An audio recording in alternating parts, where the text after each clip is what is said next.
रायसेन में एक महिला जो गर्भवती थी, वो प्रसव पीड़ा से तड़प रही थी। घाट पर उफनती हुई नदी पार कर उसे अस्पताल पहुंचाया गया। ताजा मामला रायसेन जिले के सांची विकासखंड के शक्ति गांव टोला का है, जहां भारी बारिश के चलते जिले में बहने वाली घोड़ा पछाड़ नदी उफान पर आ गई थी। वहीं शक्ति टोला गांव की एक गर्भवती महिला को रात्रि से प्रसव पीड़ा हो रही थी, लेकिन नदी का बहाव तेज होने के कारण परिजन उसे लेकर नहीं निकल सके थे। सुबह महिला को खाट पर लेटाकर कमर कमर पानी में पलंग पर लेटाकर ग्रामीणों ने बमुश्किल निकालकर अस्पताल पहुंचाया। हालांकि नदी पर पुल बना हुआ है, लेकिन पुल इतना नीचे है कि बारिश होते ही नदी का पानी पुल के ऊपर से बहने लगता है, जिससे गांव के लोगों का आवागमन रुक जाता है। यहाँ के लोग हर वर्षा काल के दिनों में अपनों की जिंदगी बचाने के लिए खुद की जिंदगी को दांव पे लगाकर सफर करते हैं। नदी चढ़ी तो इस तरीके से परेशान होना पड़ता है। अरे सर, ये तो कुछ भी नहीं, और भी ज्यादा परेशान होना पड़ता है। अभी तो नदी थोड़ी कम हो गई है, और ज्यादा बढ़ जाती है, लेने भाई मरीज को निकालने की दो पड़ जाती है। क्या क्यों है ये नीचा है क्या पुल? सर ये नीचे बहुत नीचे बना। हमारी सोच ये थी 2-3 फीट और ऊंचा होता तो बहुत आसानी हो जाती निकलने में। हर बीमार को ऐसे ही ले जाना पड़ता? ऐसे ही ले जाना पड़ता है। अगर ज्यादा हो जाती फिर रस्सी बांध के निकालना पड़ता है, तैर के खटिए पे रख के।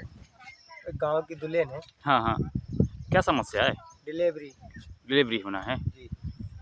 तो समस्या किस तरह की समस्या आई यहाँ से निकालने में उनको? पुल नीचे है साहब, तो पुल अगर ऊंचा होता 3-1 फीट तो फिर दिक्कत नहीं आती, बाहर निकल जाते आराम से। इसलिए दिक्कत आती है बहुत ज्यादा, दुख बीमारी परेशानी। अच्छा, अस्पताल यहाँ से कितनी दूर है? अस्पताल है यहाँ से 4 किलोमीटर।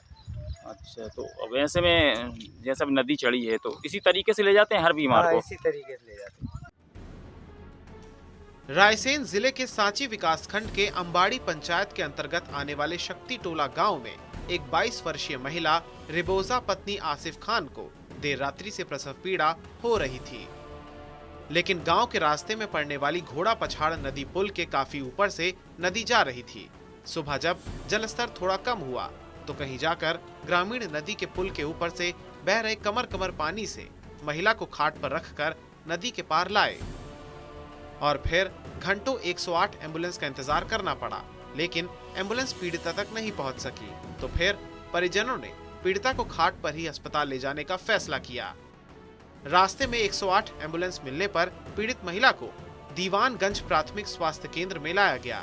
ग्रामीणों के अनुसार हर साल बारिश के मौसम में गांव के लोगों को इसी तरह से नदी को पार करना पड़ता है। जब नदी पर पुल बन रहा था उस समय भी गांव के लोगों ने पुल को ऊंचा बनाने के लिए कहा था, लेकिन ना तो पुल बनाने वाली कंपनी और ना ही प्रशासन ने ग्रामीणों की एक सुनी, जिसका खामियाजा आज तक ग्रामीणों को भुगतना पड़ रहा है।